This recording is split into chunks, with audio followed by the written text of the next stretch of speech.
Pandemi COVID-19 yang melanda dunia sejak tahun 2019 memberikan dampak yang signifikan kepada banyak pihak. Dampak tersebut tidak hanya terkait tingkat kesehatan serta korban jiwa, tetapi juga kerugian material yang disebabkan banyaknya usaha yang terpaksa harus gulung tikar karena lesunya perekonomian sehingga meningkatkan jumlah pengangguran baru. Kebijakan pemerintah tentang pembatasan kegiatan masyarakat atau lockdown turut serta menambah sulitnya pergerakan ekonomi di lapangan. Hal tersebut mengingat banyaknya sektor-sektor real dan UMKM yang terdampak karena tidak mungkin terlepas dari kontak fisik dan kegiatan langsung dalam menjalankan roda bisnisnya.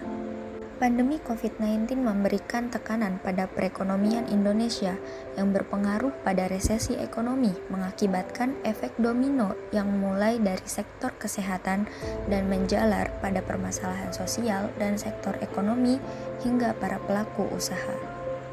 Maka dari itu, disinilah diperlukan peran yang lebih dari sektor perbankan, khususnya bagi bank-bank syariah sebagai salah satu instrumen ekonomi yang harus berperan dan berkontribusi lebih besar dalam mendukung pemerintah yang telah berjuang memulihkan perekonomian nasional.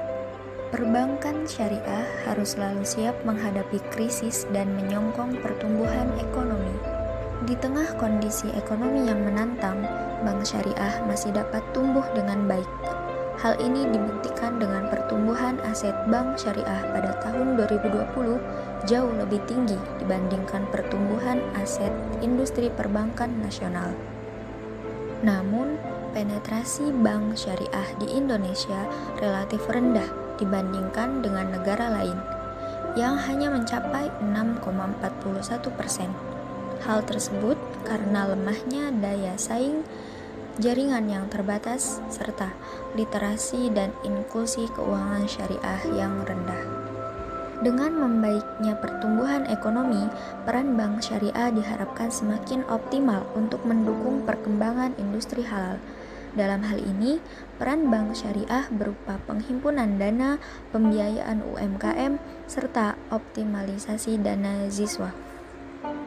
Sebagai contohnya, Bank Syariah Indonesia turut berperan dalam penyaluran pemulihan ekonomi nasional. Selain itu, Bank Syariah Indonesia turut mendukung Gerakan Nasional Wakaf untuk mendukung pemerataan pembangunan dan pemulihan ekonomi nasional.